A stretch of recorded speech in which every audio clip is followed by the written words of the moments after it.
Freshman hazing was once tradition at Muhlenberg, beginning in the 1920s, and became a rite of passage for first-year students.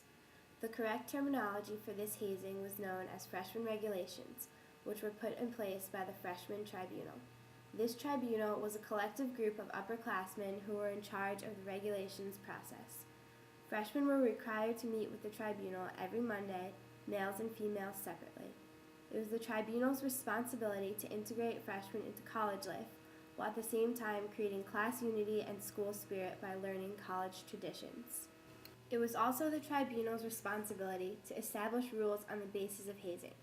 For example, hazing was restricted in the chapel area and inside buildings.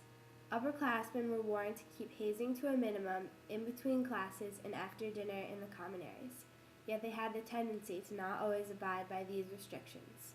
The tribunal was feared by many underclassmen because it was their job to bestow punishment upon the freshmen for disobeying these regulations.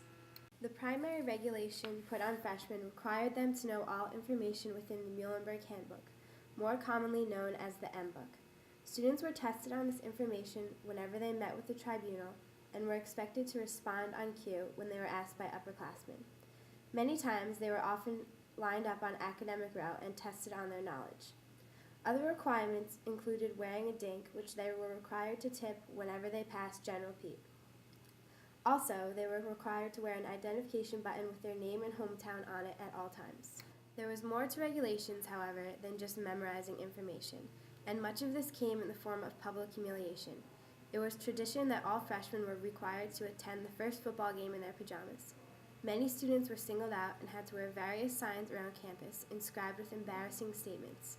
In addition, students were seen wearing hula hoops and donning ridiculous attire at the mercy of upperclassmen. Ed Davis, a 1960 graduate of Muhlenberg, remembers one of the harsher moments of hazing known as an air raid. He said that whenever an upperclassman was to scream air raid through the dormitories, all freshmen had to carry their trash cans into the hallways above their heads while blowing a whistle. Though rituals like these made hazing unbearable at times, there were some positive aspects as well. Many regulations were designed to unite the freshman class and spark school spirit.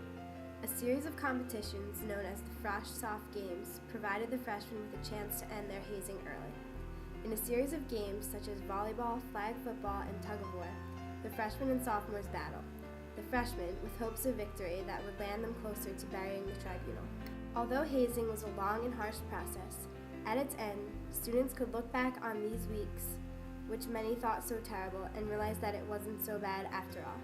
Many associations were gained through freshman regulations that otherwise may have never developed.